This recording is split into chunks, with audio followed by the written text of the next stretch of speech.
ঈদ পরিবারের সাথে উদযাপন করতে বাড়ি ফিরতে শুরু করেছে মানুষ। এতে সিরাজগঞ্জের যমুনা সেতু পশ্চিম সংযোগ মহাসড়কে যানবাহনের চাপ বেড়েছে, তবে নেই কোনো যানজট। বৃহস্পতিবার সকাল থেকে সিরাজগঞ্জের যমুনা সেতু পশ্চিম সংযোগ মহাসড়কে বাড়ে যানবাহনের চাপ। যানজট না থাকায় স্বস্তি নিয়ে ঘরে ফিরছেন উত্তরের মানুষ। হাটিকুমরুল হাইওয়ে থানার ভারপ্রাপ্ত কর্মকর্তা জানিয়েছেন, স্বাভাবিক সময়ের তুলনায় দ্বিগুণের বেশি যানবাহন চলাচল করছে যমুনা সেতু পশ্চিম সংযোগ মহাসড়কে। কিন্তু মহাসড়ক 4 লেনে উন্নত হওয়ায় যানজটের সংখ্যা নেই। এরপরেও যানজট নিরসনে পুলিশের পাশাপাশি কাজ করছে হাইওয়ে পুলিশ ও আর্ম পুলিশ ব্যাটালিয়নের সদস্য। উত্তর ও দক্ষিণাঞ্চলের 22টি জেলার 18 থেকে 22 হাজার পণ্য ও যাত্রীবাহী যানবাহন চলাচল করে। সিরাজগঞ্জ মহাসড়কের সর্বশেষ খবর জানাতে যুক্ত হচ্ছেন সহকর্মী ইউসুফ দেওয়ান রাজু। রাজু, এই মুহূর্তে মহাসড়কের খবর জানাবেন এবং একই সাথে কোথাও যানজট তৈরি হয়েছে কিনা সেই খবরও বলবেন।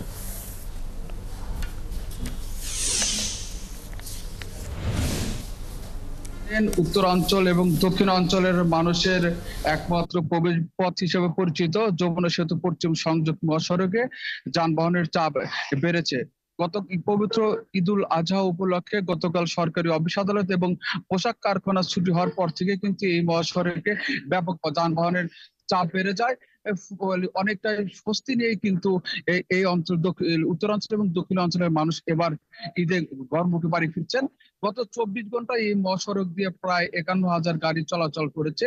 এতে বোঝা যায় গতকাল পোশাক কারখানা এবং সরকারি অফিস আদালত ছুটি হওয়ার পর থেকে এই মহাসড়কের চাপটা কেমন ছিল। আমি সিরাজগঞ্জ হাইওয়ে পুলিশের সাথে কথা বলেছি। এবারে ঈদ যাত্রা নিরাপদ এবং নির্বিঘ্ন করতে কিন্তু প্রশাসনের পক্ষ থেকে নানান পদক্ষেপ গ্রহণ করা হয়েছে। বিশেষ করে যে ইন্টারচেঞ্জ রয়েছে, যে ইন্টারচেঞ্জের যে সার্ভিস লেন পাবনাগামী, সেটাও কিন্তু গতকাল খুলে দেওয়া হয়েছে। একই সঙ্গে এই মহাসড়কের লেন উন্নতকরণের ফলে কিন্তু এই মহাসড়ক দিয়ে কিন্তু অনেকটাই এবার স্বাচ্ছন্দ্যেই উত্তরাঞ্চলে এবং দক্ষিণাঞ্চলের মানুষ বাড়ি ফিরছেন।